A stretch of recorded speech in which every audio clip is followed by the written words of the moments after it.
All right, we're here with Black Alicious talking about the Nia release. Starting with you. Nia was our first full-length album.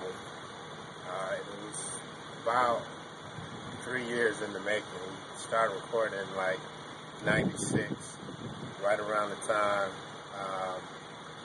I had moved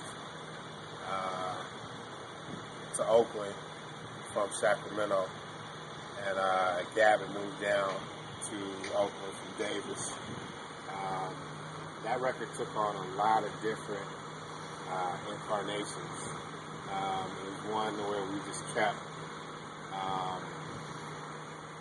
retuning, retweaking, refining until finally, as I was saying earlier with A to G, we were able to put that out and see people's responses and then figure out sort of what we felt like the missing pieces were in Nia as a complete body of work.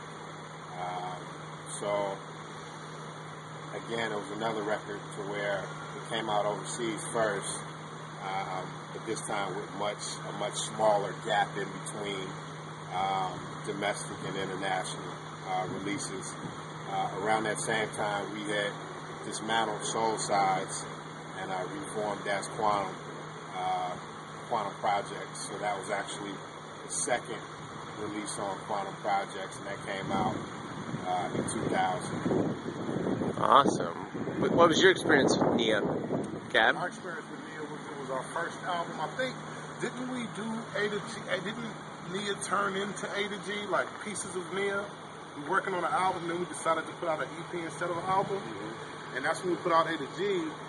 Nia was an exciting time because, we had built a fan base, and we knew this was going to be our first album. We put EPs out, but we knew this was going to be our first, full-length album. So we really wanted to represent, who we were as artists and the type of music that we wanted to put out.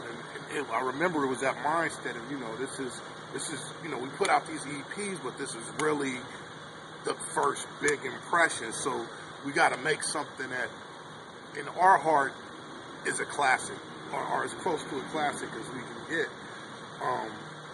It was a great time, man. Just a great time of a lot of creativity, and very proud of that record. Proud of the creation of it, and very proud of how successful it was as well. Kind of submitted that we were on our way to wherever in the hell we were about to go. Nice.